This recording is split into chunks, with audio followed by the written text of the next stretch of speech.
I'm starved. I'm so hungry I could eat a whole zebra. Ah, we're fresh out of zebra. Any antelope? Nuh-uh. Hippo? Nope. Listen, kid, if you live with us, you have to eat like us. Tastes like chicken. Yeah, yeah, I got nothing. So with the reveal of the PlayStation 5 at the not E3 event, and many people speculating about the price, we were shown a whole new slew of games coming out for it. Some were amazing, some were and others were just the next game on the existing franchises. But the trailers went by really fast, and before you had time to sit down and really process exactly what you just saw, you're right into the next one.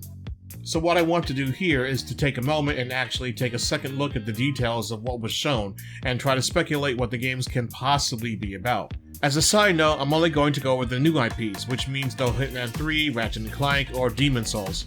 We already know what these games are, and what to expect. I don't know how much more I could add to them, so I'm not really going to go over those. So sit back, relax, as we take another look at the PS5 Reveal trailers.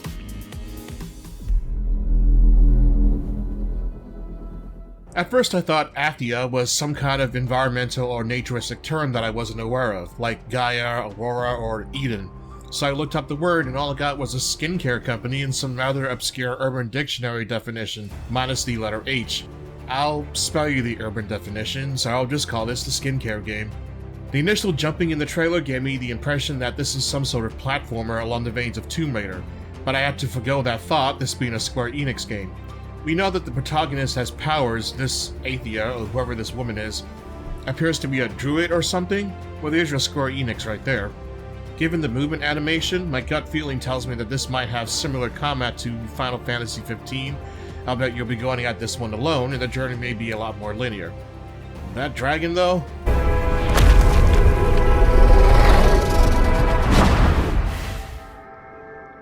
As of this moment, Stray already has a Steam listing, with being listed as an adventure game. For me, this is one of the more intriguing games on the list, as it takes a familiar neon-lit city setting but is devoid of all life, save for a cat that the player seems to control. A cat that seems to either be lost, looking for a new owner, or delivering something? It's possible that the residents know of this cat's profession or role, I guess. After all, one robot does let the cat in. It takes place in some kind of cyberpunk or dystopian future, with very Macintosh-looking, possibly sentient robots that are going about their everyday lives, or program routines or whatever. What I'd like to know is why the world is filled with robots. Did humans evolve this way? Did Deus Ex go too far?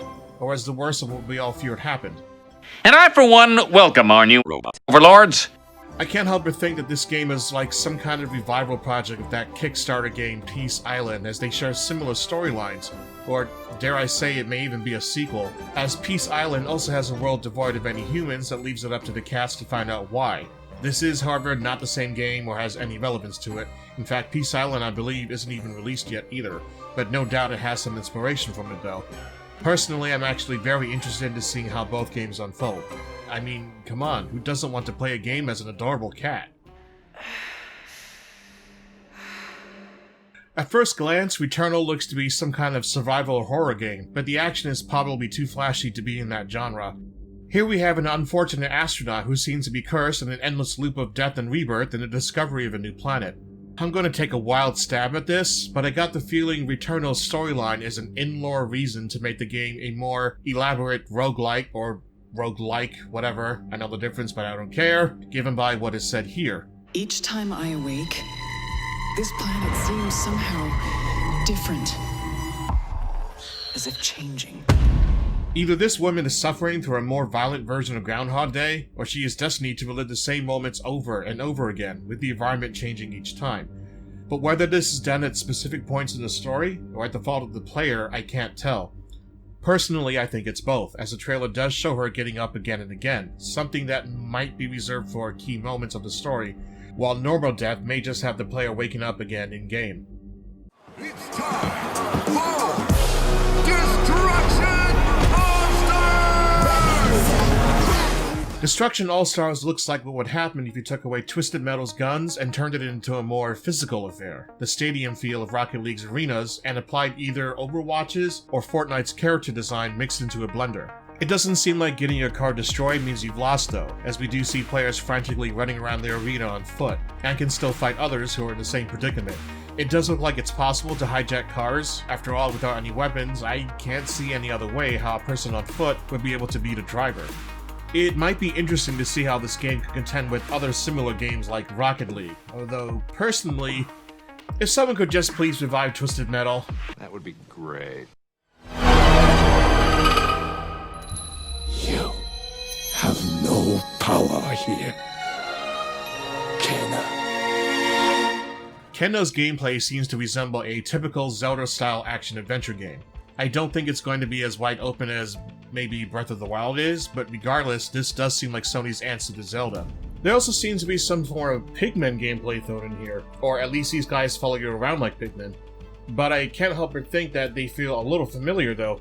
Actually, this entire game feels like it wouldn't be out of place from a Studio Ghibli film. Honestly, I feel like Kena's visual aspects is going to win people over more than its gameplay will. And I'm not going to lie, I may just be one of them. That isn't to say that its gameplay doesn't look good. It looks great, in fact, but the art style looks like it was ripped straight from a Pixar or Disney film. To its advantage, though, as it seems to only add to the game's charm. So hopefully the story will be as good as the voice acting is. But you cannot hide your weakness from me. You ever feel like you're just waiting for a sign? Sometimes I feel like I'm just standing on the edge of doing great things.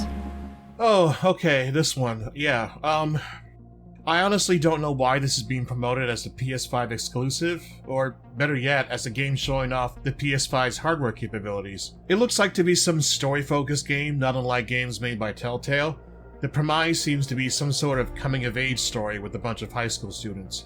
Really, there's nothing wrong with that, but I'm not sure how easy it would be to take the game's story seriously when everyone is anthropomorphic dragons, lizards, or dinosaurs, or whatever these characters are supposed to be.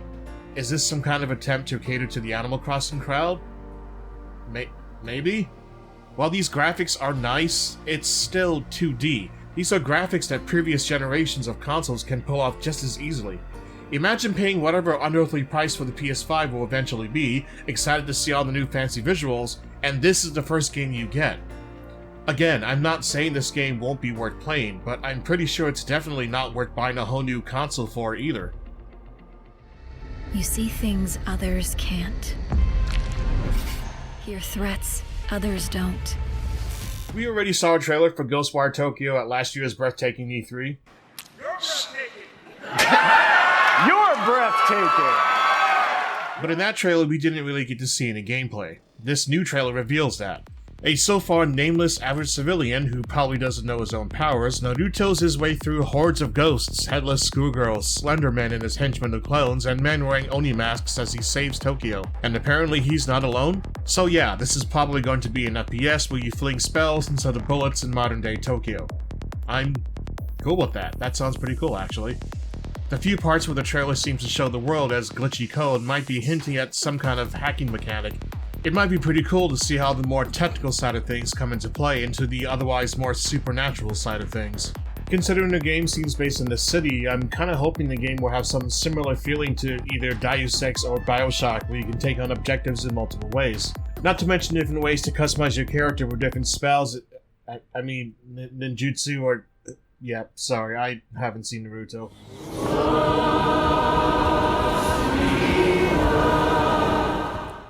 Up next is Jet, the Far Shore. I honestly can't say much about this, as this trailer doesn't really reveal too much of anything at all. My best guess is Earth is either doomed, the resources have run low, or became overpopulated, and now you're off on some kind of mission to find a new planet to colonize and begin anew. There does seem to be a lot of focus on showing the side of the ship, almost as if this game was supposed to be a 2.5D shmup.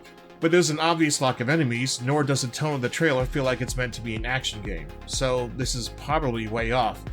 But again, the graphics are so-so.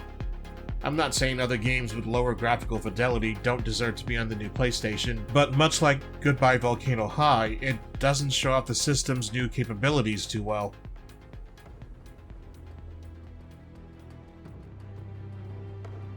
Despite this video being about the PS5 Reveal event, the information I'm getting from this game is actually coming from IGN's Summer of Gaming 2020 event, which came 2 days after, and also sums up the game pretty well.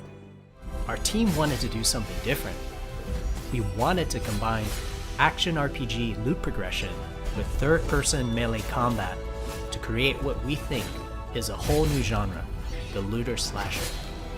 That's all well and good, I guess. It looks like to be a fun combo-style action RPG with a loot system set in the medieval fantasy world. Godfall is set in a brand new high fantasy universe filled with heroic knights, arcane magic, and forbidden realms. So why is the PS5 Reveal trailer just a music video with some fucking rap song dumped on top of it? Is this music for a fantasy game where you play as a fantasy knight or Call of Duty? Cool song, I guess?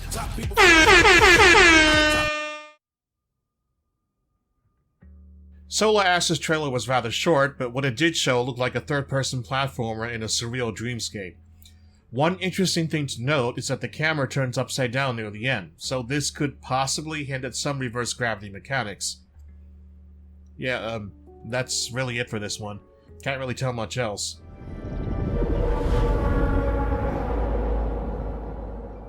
Okay, The Little Devil Inside. Alright, so this game looks like a typical action-adventure game, but the way the story is presented seems to be its selling point. The story seems to revolve around the little devil killing monsters and traversing typical fantasy environments, while the other half shows an old man going about his daily life. The similarities between certain scenes makes it seem like that the little devil is actually inside the old man, and that the story is similar to movies like Osmosis Jones or Inner Space. While this is a reasonable theory, there are things about it that make me think that this may not actually be the case. For one, the environments the little devil is in don't show any organs, or anything else that would be inside the human body. Instead, I think the little devil is actually just a personification of the old man's fantasies that he keeps to himself, a life that he either never got to live or wished that he did. Secondly, one scene in this trailer that I feel points to this theory is shown briefly right at the beginning, where the little devil is actually shown in the same room as the old man, dragging what looks like a monster's body onto a table. The old man is also shown putting on gloves, as if he was about to perform some kind of surgical procedure. It's important to notice the old man never actually seems to acknowledge the little devil's existence, at least not with his own eyes or any facial expression, as if the little devil isn't actually there. However, this theory conflicts with a trailer of the game that was actually released 5 years ago, with even more scenes of both the old man and the little devil in the same place.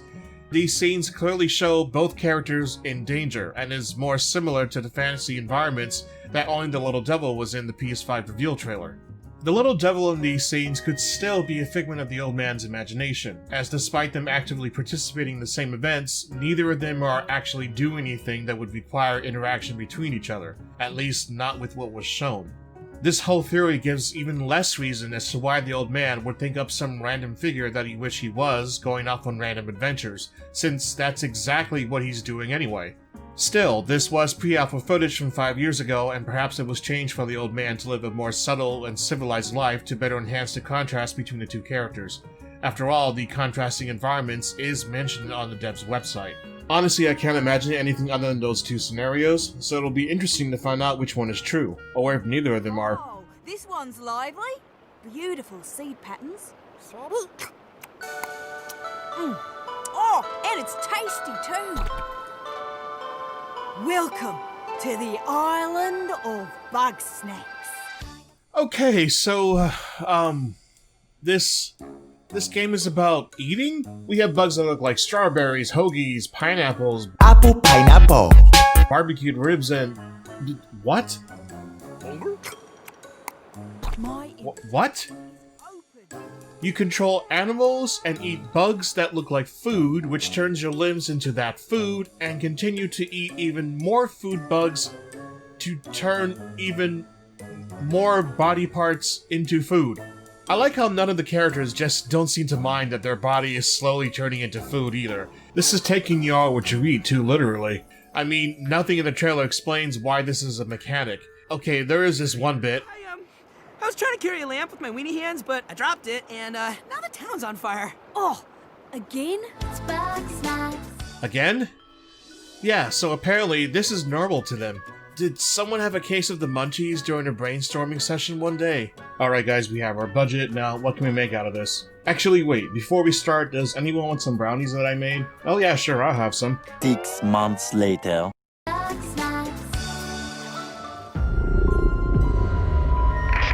Hello, Black Reef. Colt, my predecessor, has been pronounced guilty of treason. He is to be shot on sight henceforth in perpetuity. Your assistance is appreciated and mandatory. There's something about a game setting when it forgoes traditional fantasy, sci-fi, or more contemporary backdrops, and instead opts for one that is only within the more recent past. Deathloop falls along games like Fallout or Bioshock. I'm always interested in those games like those because of the unique decor that came from that time. The point of the trailer, however, does seem to point more towards the game's title. The premise seems to be similar to Returnal, minus the environment always changing. Or is it?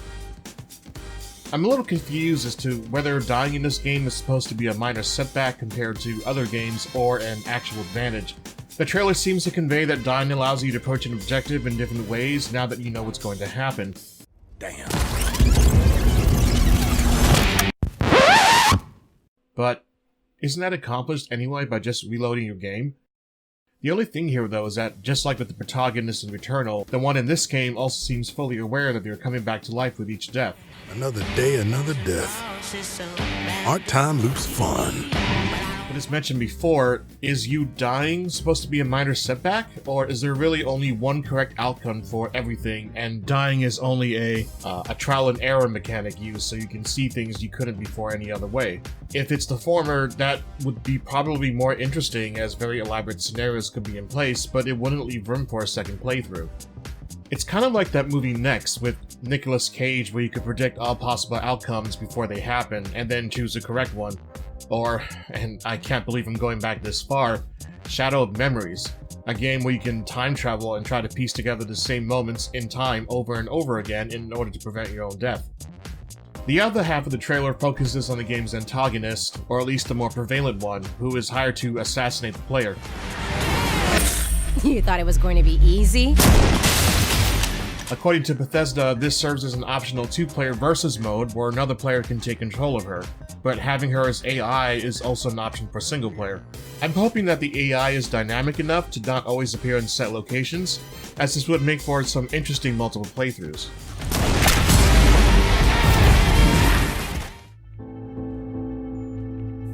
Pragmatic has another astronaut.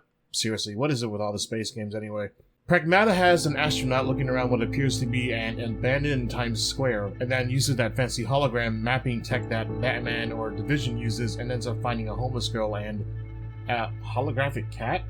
We soon see that the world is starting to get glitchy when a space satellite crashes into the apparently fake sky, and thus fake New York, the air dragging the two upwards. The astronaut is able to save the both of them as they eventually land on the moon. How this little girl is able to breathe in space, I don't know, unless she's actually an android or something, evident by a quick flash of her eyes earlier, followed by her one line in the trailer that was spoken so badly I had to enable subtitles. What is that? Which also leads to the question, was it really the astronaut who saved them, or the little girl?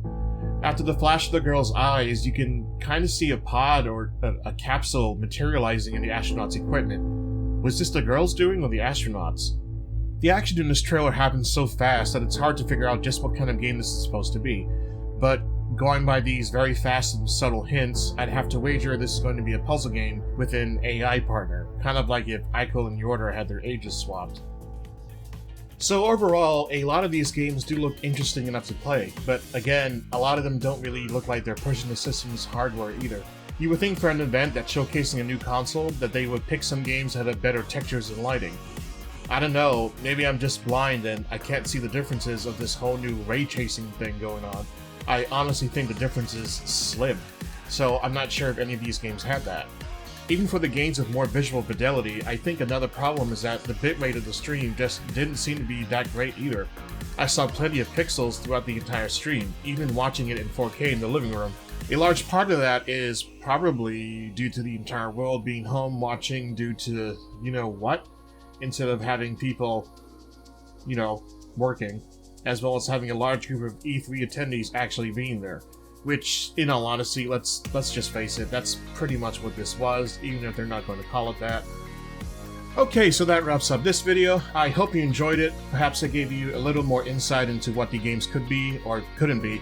I know by the time this comes out, some new info may have already come out, but what can you do? Of course, I could be wrong about all of this, and I may be way off base anyway. But if you liked it, toss me that like, and if you haven't, go ahead and subscribe as well.